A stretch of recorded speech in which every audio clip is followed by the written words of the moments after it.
अस्सलामुअलैकुम नाजरीन, आज के प्रोग्राम में बात होगी इस लफ्जी गोलाबारी की जिसने पाकिस्तानी सियासत में नया तूफान खड़ा कर दिया। अताउल्लाह तारड़ ने इमरान खान पर ऐसे संगीन इल्जामात लगाए कि सियासी माहौल में हलचल मच गई। इमरान खान को मुल्क का गद्दार, पाक फौज का दुश्मन और यहाँ तक के यहूदी एजेंट तक कहा गया और 9 मई जैसे वाक़यात करवाए। फिर मैदान में आए मुनीब फरूक जिन्होंने अताउल्लाह तारड़ की खूब चित्रोल कर दी। मुनीब फरूक ने सवाल उठाया कि नवाज शरीफ किसके एजेंट थे, खलाई मखलूक का नारा किसने लगाया। आइए नाजरीन, पहले ये सनसनीखेज और जबरदस्त वीडियो देखते हैं, फिर इस पर करेंगे तफसीली बात। वीडियो को आप लाइक कर दें, चैनल को जरूर सब्सक्राइब करें, शुक्रिया। और वो जल्दी से हालात सुधरने भी लगेंगे, ठीक है।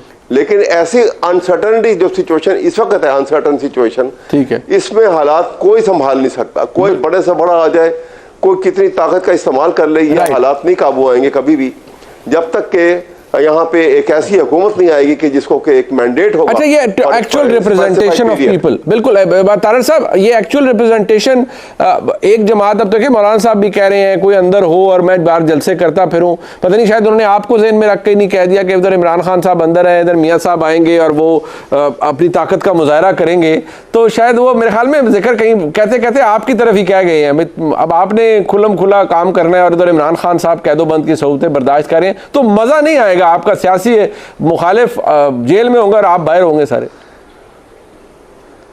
हाँ तो ठीक है, फिर सारे जेलों के दरवाजे खोल दें और इजाज़त दे दें कि इलेक्शन की आड़ में कत्लो गारत, दहशतगर्दी, डकैती और अगवा बराए तवान आज से फ्री है। या तो ये कर देना, सस्पेंड कर दें आइन को और कानून को, और कहें कि क्योंकि इन्होंने इलेक्शन लड़ने हैं, ये इद्दत में निकाह करें, ये बच्ची रखें इलीगल, ये जो मर्जी करें, ये तोशा खाना के तहाइफ बेचें, ये खाना काबा के मॉडल की घड़ी बेच दें, ये साइफर को नीलाम कर दें, ऑफिशियल सीक्रेट्स एक्ट की वायलेशन कर दें, इनको कोई मत पूछे। और ये अगर जेल से निकल के 2-3 बंदे कत्ल भी करवा देते हैं तो फिर कोई ना पूछे। नहीं, ये हो क्या रहा है, मैं तो ये समझने से कासिर हूं। क्या तोशा खाना में हमने कहा था कि आप घड़ियों का व्यापार करें और बिजनेस टाइकून से 5-5 कैरेट की अंगूठियां मांगे? हमने कहा था कि आप तोशा खाना के तहाइफ बेच के उनको डिक्लेयर ना करें। हमने कहा था आप साइफर लहराएं। हमने कहा था आप करप्शन करें। जब आपने ये सारे अमाल किए हैं, इन अमाल की कोई सजा तो होगी, कोई ना कोई कानूनी इदारा तो हरकत में आएगा, कोई ना कोई आपको रेप्रिमांड तो किया जाएगा। इलेक्शन की आड़ में और एक फैशनेबल नारा लगा देना लेवल प्लेइंग फील्ड का, उसकी आड़ में क्या बिल्कुल खुली छूट दे दी जाए कि जिसके जो दिल में आए वो करे? मैं समझता हूं ये बिल्कुल अनफेयर बात है। और ये कानून के मुताबिक करे ना, जो वाला सर कानून के मुताबिक करे ना। यहाँ तो बंदे बेचारे गायब होते हैं, घर वो रोते पीटते हुए आते हैं, उनके घर वालों को पता ही कोई नहीं चलता। आप लोगों को जब उठाया जाता था, माजरत के साथ लफ्ज उठाने का कह रहा हूँ, आपके बंदे गिरफ्तार होते थे नैब के केसेस में, राना सनाउल्लाह साहब पे हेरोइन डाली गई, सब कह रहा हूँ, वो कम से कम को कानून आपको पता तो लगता था ना कि वेयर अबाउट्स थे कहाँ लोगों के। यहाँ तो बंदों को पता ही नहीं चलता। मुनीब साहब वो जो कहता था कि कुछ नहीं होता, अब वो रोता है तो वो चुप नहीं होता। तो बात ये है कि ये मुझे बताएं ना, किसी की गाड़ी में मंशियात डाल दी, किसी की बेटी को बाप के सामने गिरफ्तार कर लिया, किसी की बहन को जो है वो चांद रात को उठा लिया, तो ये तो डाकू राज था। और जिस तरीके से मुकदमात बनाए जाते थे, मंशियात डाल दो, जेल में बंद कर दो, खाना नहीं दूंगा, दवाई बंद कर दूंगा। अब प्रॉब्लम ये है कि जो अल्लाह माफ करी बुरा वक्त किसी पे ना आए। हमने देखी है ये वक्त, बिल्कुल हमारे पे भी दहशतगर्दी के पर्चे रहे, हमने भी जेलें देखी हैं। प्रॉब्लम ये है जो धाड़े मार मार के रो रहे हैं और जो क़यामत का एक सीन जो है वो बर्पा कर रहे हैं, ये वही जालिम लोग हैं जो तालियां बजाते थे, मीडिया पे बैठ के ठट्ठे लगाते थे हमारे, और पूरी की पूरी क़यादत बंद थी नाजायज मुकदमात के अंदर। अच्छा, और एक उंगली का इशारा होता था और बंदे को उठा के जेल में बंद कर दिया जाता था, बंदे को गायब कर दिया जाता था।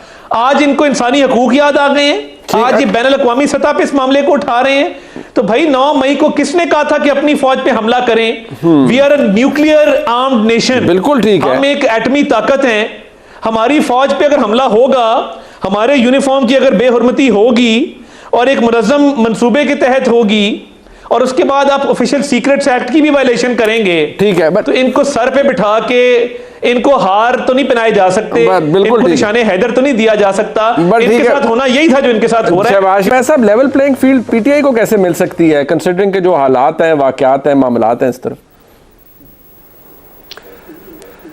देखिए, बात यह है कि डिस्टर्बेंस जो है ना, ये क्लियर उसी वक्त होगी, ठीक उस वक्त होगी जब वो एक इक्वल अपॉर्चुनिटीज जो है सबको मिलेंगी, वरना ये डिस्टर्बेंस बहुत बढ़ जाएगी। और जब बढ़ेगी तो फिर हाथ के कंट्रोल से, हर एक के कंट्रोल से बाहर निकल जाएगी।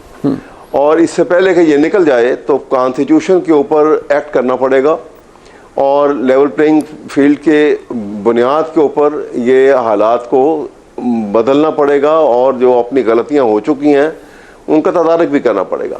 अभी मैं बहुत सारी पायलट हमने जो बातें की हैं, बहुत सारी बातें बता दी जिसमें कोई ऐसी सदाकत वाली बात कम थी। जज्बात से नौजवान हैं, जज्बात में जब बातें करते हैं तो फिर वो उसकी हक गोई बाज़ इंसान को वो उतनी अहमियत और उसकी मद्देनज़र नहीं रहती।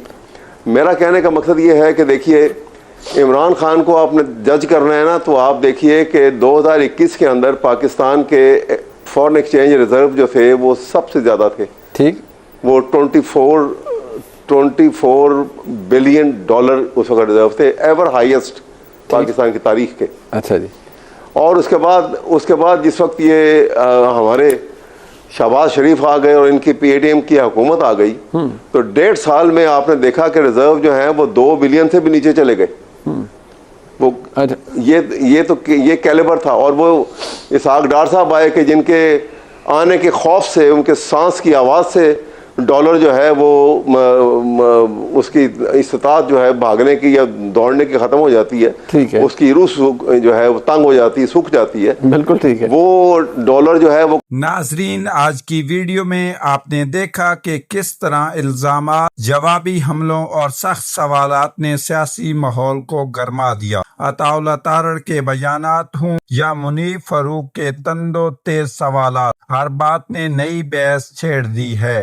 अब आप क्या सोचते हैं, क्या ये सिर्फ सियासी बयानबाजी है या फिर वाकई बड़े इंकशाफात सामने आ रहे हैं? अपनी राय हमें कमेंट सेक्शन में जरूर बताइए। अगर आप चाहते हैं ऐसी ही ताज़ा, धमाकेदार और बेलाग सियासी वीडियो सबसे पहले देखना, तो अभी हमारे चैनल को सब्सक्राइब करें, वीडियो को लाइक करें और बेल आइकन लाजमी दबाएं ताकि हर नई अपडेट आप तक फौरन पहुंच सके। मिलते हैं अगली जबरदस्त वीडियो में, अब तक के लिए अपना ख्याल रखिए। अल्लाह हाफिज।